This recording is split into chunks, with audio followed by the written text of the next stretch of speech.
નમસ્કાર, તમે જોઈ રહ્યા છો સરદાર ગુજરી ડિજિટલ. આણંદ શહેરમાં પ્રવેશવાનો વધુ એક રસ્તો બંધ થવા જઈ રહ્યો છે. અમીન ઓટો પાસે આવેલા ફાટક નંબર 4 ખાતે રેલવે ઓવરબ્રિજ બનાવવાની કામગીરીનો ટૂંક જ સમયમાં પ્રારંભ થશે.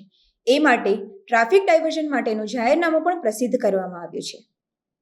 અમીન ઓટો બ્રિજ પાસે આવેલા ફાટક પાસે થોડું ઘણું કામ પણ શરૂ થઈ ગયું છે.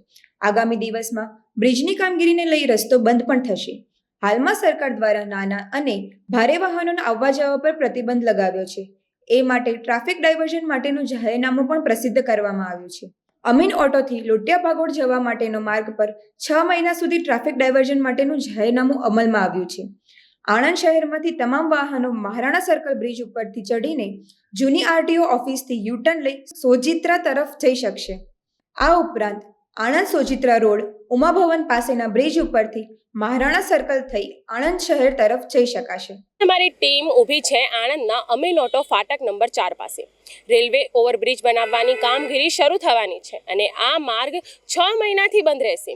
ભારત સરકાર દ્વારા રેલવે ટ્રેક પર ફાટક અભિયાનનું બીડું જે હાથ ધર્યું છે તેના ભાગરૂપે આણંદમાં પણ તમામ ફાટકો ઉપર બ્રિજ બનાવવાનું કામ શરૂ કર્યું છે, જે આવકારદાયક તો છે, પણ નાગરિકોને ફાયદો ત્યારે જ થશે જ્યારે કામ સમય મર્યાદામાં પૂરું થાય. કાગળ ઉપર આયોજન છે, પણ જમીન પર કામની શરૂઆત હજુ બાકી છે.